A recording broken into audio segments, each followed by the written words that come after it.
Bonjour, cette vidéo est la première d'une série concernant les causes du schisme avec le catholicisme romain. Cette série doit beaucoup, sinon tout, au colossal travail réalisé par le père Vladimir Guettet, notre éclaireur, notre boussole hors de la nuit romaine.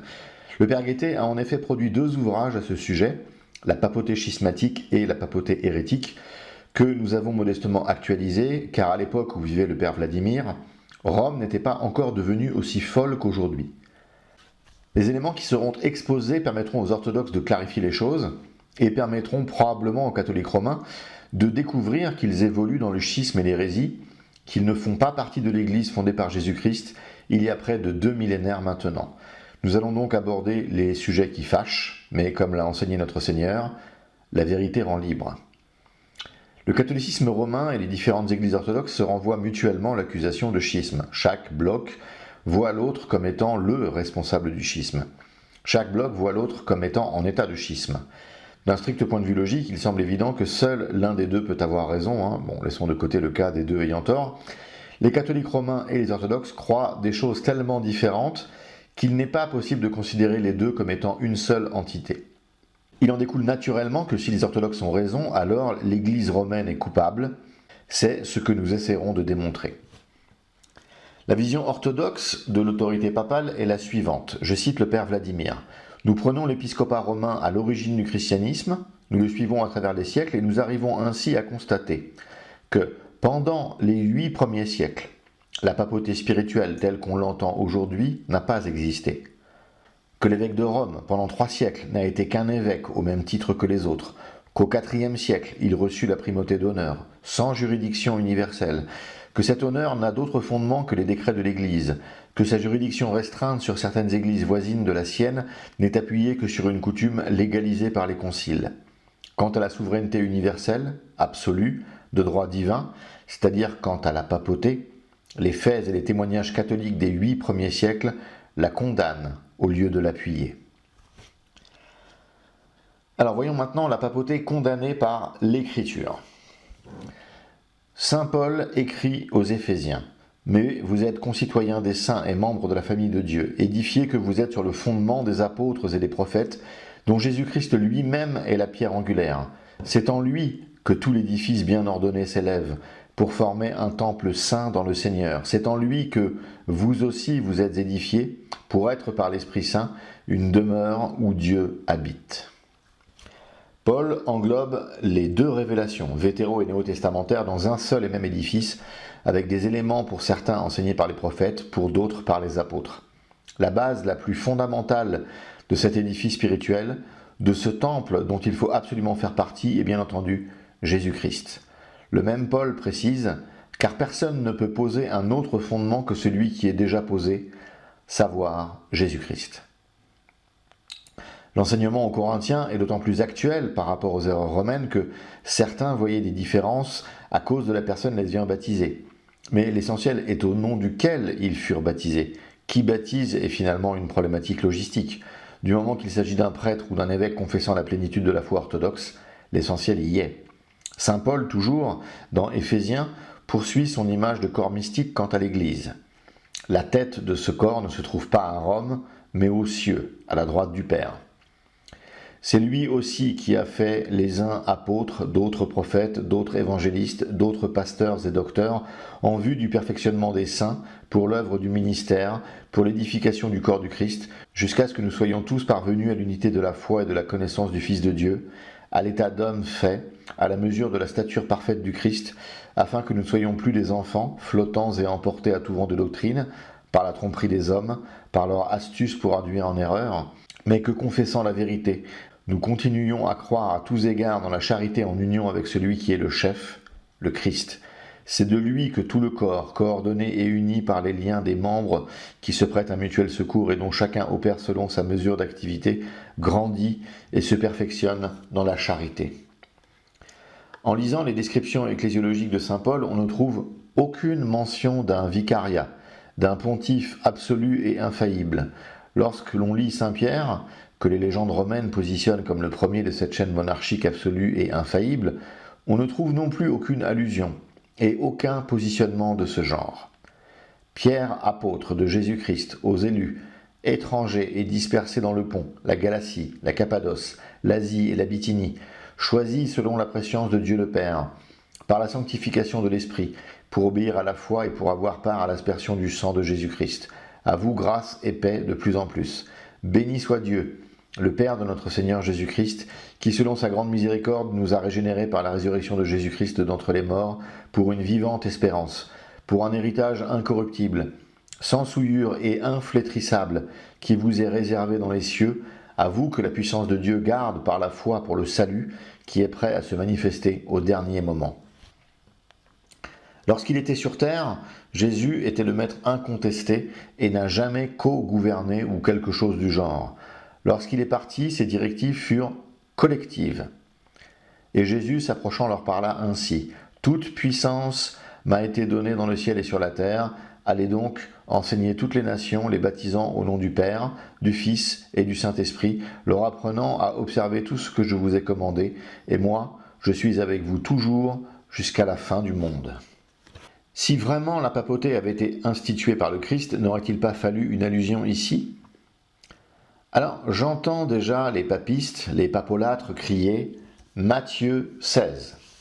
La papauté est clairement décidée, instituée en Matthieu 16. Le verset est le suivant. « Et moi je te dis que tu es Pierre, et sur cette pierre je bâtirai mon église, et les portes de l'enfer ne prévaudront point contre elle. » Cela semble clair, non ?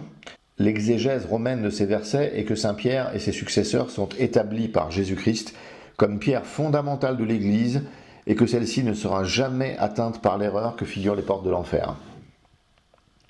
Conséquence directe, ils sont les souverains de l'Église. Pourtant, la position romaine est en contradiction avec ce que saint Paul rapporte. Les prophètes et les apôtres sont les pierres fondamentales en harmonie avec Jésus-Christ, la pierre angulaire. Saint Pierre lui-même, dans sa première épître, rappelle qui est la seule pierre d'angle. L'honneur est donc pour vous qui croyez, mais pour les incrédules, la pierre qu'ont rejetée ceux qui bâtissaient est devenue la principale de l'angle, et une pierre d'achoppement et un rocher de scandale. Dans la parabole des vignerons homicides, le Christ se positionne également sans ambiguïté comme la seule pierre d'angle. Jésus leur dit « N'avez-vous jamais lu dans les Écritures, la pierre qu'ont rejetée ceux qui bâtissaient est devenue tête d'angle, c'est par le Seigneur qu'elle est devenue, et c'est merveille à nos yeux ?» Mais admettons que le texte peut être mal interprété, qu'il prête à confusion. Regardons ce que disent les pères, dépôt vivant de l'enseignement apostolique et de la pureté de la doctrine. Les pères déclarent à l'écrasante majorité que la pierre de laquelle il est question en Matthieu 16 est la profession de foi de Pierre et non sa personne. Le père Vladimir explique « Ces paroles ne signifient autre chose que ceci. Je te dis donc à toi, que j'ai surnommé Pierre à cause de la fermeté de ta foi, je te dis que la vérité que tu viens de professer est la pierre fondamentale de l'Église et que l'erreur ne prévaudra jamais contre elle. » Il cite ensuite saint Augustin commentant ce passage. « Ce n'est pas, dit-il, sur toi qui es Pierre, mais sur la pierre que tu as confessée. Tu es Pierre et sur cette pierre que tu as confessée, sur cette pierre que tu as reconnue en disant « Tu es le Christ, Fils du Dieu vivant », sur cette pierre je bâtirai mon église. Je te construirai sur moi, je ne serai pas construit sur toi. Ceux qui voulaient être construits sur des hommes disaient « Moi, je suis à Paul, moi à Apollo, moi à Képhas, c'est-à-dire à Pierre. » Mais ceux qui ne voulaient pas être construits sur Pierre, mais sur la pierre, disaient « Moi, je suis au Christ. » Nous avons donc saint Augustin qui est sur la lecture orthodoxe, mais il n'est pas tout seul. Saint Hilaire de Poitiers, au livre 6 de son ouvrage de la Trinité, fait de même. Saint Grégoire de Nice fait de même dans son texte de l'avènement de notre Seigneur. Saint Ambroise de Milan le fait 2 fois en commentant Saint Luc et l'Épître aux Éphésiens. Saint Jérôme a la même exégèse lorsqu'il commente ce verset précis de Matthieu. Saint Jean Chrysostome le fait 2 fois dans ses homélies sur Matthieu, homélie 55 et 83, et son commentaire de Galates 1. Saint Augustin le fait 4 fois. 2 fois en commentant Saint Jean, 1 fois en commentant Matthieu, et 1 fois dans son ouvrage Les Rétractations. Saint Cyril d'Alexandrie, 2 fois en commentant Isaïe dans son ouvrage sur la Trinité. Saint Léon Ier, sermons 2 et 3 sur son élévation à l'épiscopat, sermon sur la transfiguration et son sermon 2 sur la nativité des apôtres Pierre et Paul. Saint Grégoire le Grand, épître 33 du livre 3, Saint Jean Damascène dans son discours sur la transfiguration. Pour résumer, le consensus patristique est avec les orthodoxes et pas avec les papistes. Si des catholiques sincères regardent cette vidéo, qu'ils sachent que nous sommes orthodoxes. Nous ne nous alignons pas sur le simplisme protestant. Pierre a un grand ministère dans l'Église. Le Christ l'a choisi comme apôtre, ce n'est pas rien. Le Christ lui a donné les clés du royaume des cieux, mais il les a données à tous, ainsi que le montre le chapitre 18 de Matthieu. En effet, dans le chapitre 16, Pierre est le seul sujet de ces clés dont la possession démontre un pouvoir. Je te donnerai les clés du royaume des cieux. Ce que tu lieras sur la terre sera lié dans les cieux, et ce que tu délieras sur la terre sera délié dans les cieux. Ainsi, la possession des clés s'accompagne du pouvoir de lier et de délier. Ce pouvoir est donné à tous les apôtres 2 chapitres plus loin. En vérité, je vous le dis, tout ce que vous lierez sur la terre sera lié dans le ciel, et tout ce que vous délierez sur la terre sera délié dans le ciel. Plusieurs versets nous montrent que Jésus a institué un groupe, et non pas un individu. Et Jésus s'approcha, leur parla ainsi. « Toute puissance m'a été donnée dans le ciel et sur la terre. Allez donc, enseignez toutes les nations, les baptisant au nom du Père, du Fils et du Saint-Esprit, leur apprenant à observer tout ce que je vous ai commandé, et moi je suis avec vous toujours, jusqu'à la fin du monde. » Jésus leur dit de nouveau, « La paix soit avec vous. Comme le Père m'a envoyé, moi aussi je vous envoie. » Après ces paroles, il souffla sur eux et leur dit, « Recevez le Saint-Esprit. Ceux à qui vous pardonnerez les péchés, ils leur seront pardonnés, et ceux à qui vous les retiendrez, ils leur seront retenus. » Ainsi, lorsque Jésus parlait à Pierre seul, il lui parlait comme étant la figure du corps apostolique, et non pas comme un souverain exerçant une autorité sur les autres. On nous rétorquera que cette déclaration est faite à Pierre, mais cette déclaration lui est faite en présence des autres. Et si vraiment une institution aussi structurante, aussi décisive, aussi importante pour l'organisation de l'Église avait été voulue par le Seigneur, nous aurions au moins une mention particulière. Lorsque saint Paul s'en prend à saint Pierre, comme il le rapporte dans l'Épître aux Galates, on n'a pas vraiment l'impression qu'il s'adresse aux détenteurs de l'autorité juridictionnelle suprême. Il adresse à Jacques et Jean le même titre qu'à Pierre, si l'on cherche vraiment un titre, colonne de l'Église. Lorsque l'Église se réunit en concile pour la première fois à Jérusalem, pour trancher sur le cas des gentils, Pierre se révèle être un simple membre. C'est Jacques qui résume et qui décrète. Si l'on doit résumer, ni les pères, ni les apôtres n'ont lu Matthieu comme les catholiques romains le font. Amenons quelques éléments de bon sens. Lorsque vient la discussion sur qui est le plus grand, discussion ayant lieu après le fameux tuer Pierre, normalement Jésus aurait dû couper court, déclarant que le sujet avait déjà été réglé. Aucun apôtre ne l'a visiblement compris comme les papes du second millénaire. Jésus allait mourir le lendemain. S'il fallait mettre les points sur les i, c'était maintenant ou jamais. Pourtant, l'enseignement du Christ fut d'une toute autre nature. Le plus grand est celui qui sert les autres. Au moment même où l'on pourrait attendre un discours sur l'autorité suprême, vient un enseignement sur la diaconie, sur le service, sur l'humilité, tout ce que Rome n'est plus depuis plusieurs siècles maintenant. Le dernier et ultime argument des Romains en faveur de l'autorité juridictionnelle est le final de l'évangile de Jean. Jésus demande 3 fois à saint Pierre s'il l'aime, et surtout Jésus demande 3 fois à Pierre de paître les brebis et les agneaux du Christ. Les théologiens romains se plaisent à dire que les agneaux représentent le peuple et les brebis le clergé. Pierre lui-même considère que ceci est une mission qui incombe à tous, dans laquelle il n'a pas de rôle qui sorte de l'ordinaire. Paissez le troupeau de Dieu qui est sous votre garde, non par contrainte, mais volontairement, selon Dieu, non pour un gain sordide, mais avec dévouement, non comme dominant sur ceux qui vous sont échus en partage, mais en étant les modèles du troupeau. Pierre lui-même n'a pas vu ce dialogue rapporté par Jean comme la confirmation d'une autorité. Jean nous rapporte qu'il était attristé par la 3e demande consécutive. Les pères ont vu dans cette triple demande un écho au triple reniement de Pierre. C'est ainsi que Pierre l'a compris. C'est ainsi que les pères l'ont lu. De plus, jamais, je dis bien jamais, dans l'Écriture, le terme « brebis » a le sens de clergé. Les brebis représentent toujours les fidèles. Résumons.